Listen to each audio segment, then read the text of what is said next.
یہ جو prime minister تو بڑے ڈیٹرمنڈ ہے آپ کی پوری گورنمنٹ کے جو پرائیویٹائزیشن ہے اس کے لیے صرف 30 ارب رکھے گئے ہیں، تو کتنے اداروں کی پرائیویٹائزیشن کا پلان ہے اس فائنینشیل ایئر میں؟ اور آپ واقعی سمجھتے ہیں کہ جو اسٹیل مل ہے، پی آئی اے، دیگر ادارے جو وائٹ ایلیفنٹ ہیں، کیا گورنمنٹ یہ پولیٹیکل ول ہے کہ ان اداروں کو پرائیویٹائز کر سکے؟ کیونکہ کل بھی پیپل پارٹی نے بڑا شدید تحفظات کا اظہار کیا کہ آپ نے بجٹ کے معاملے میں پیپل پارٹی کو آن بورڈ نہیں لیا، تو وہ اتحادی جماعت ہے سب سے بڑی،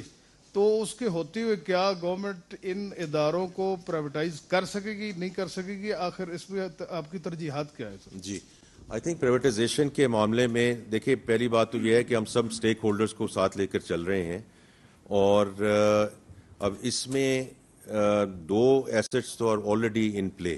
اور اس میں دونوں پہ میں نے بجٹ سپیچ میں بڑی مفصل طریقے سے گفتگو کی کہ پی آئی اے کی نجکاری میں ہم اب کہاں تک پہنچ گئے ہیں، اور جو اسلام آباد ایئرپورٹ کی آؤٹ سورسنگ ہے وہ کہاں تک پہنچ گئے ہیں۔ دونوں ٹرانزیکشن انشاءاللہ اگست تک کمپلیٹ ہو جائیں گی۔ اس کے ساتھ ہی جیسے اسلام آباد ایئرپورٹ کی ٹرانزیکشن کمپلیٹ ہوتی ہے تو پرائم منسٹر صاحب نے آلریڈی یہ کہہ دیا ہے کہ کنکرنٹلی لاہور اور کراچی کے جو ایئرپورٹس ہیں ان کی ڈاکومنٹیشن اور ان کا جو ڈیٹا رومز ہیں وہ ہم تیاری کرنی شروع کر دیں،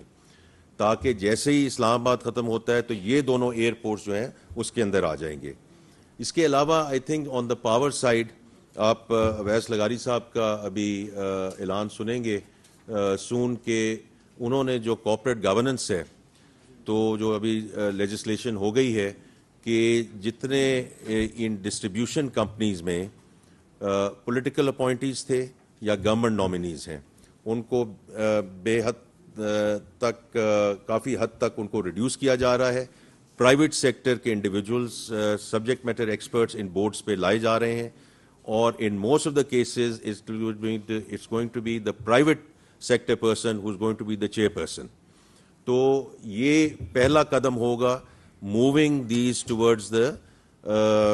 پرائیویٹائزیشن پروسیس۔ اور باقی جی دیکھیں، یہ تو وہ میں چونکہ خود کیبنٹ کمیٹی ہیڈ کرتا ہوں ایس او ایز، تو پچھلے میں بھی جو 6-7 پرپوزلز آئے تھے کہیں ٹو سے کہ جی یہ اسٹریٹجک ایس او ایز ہیں،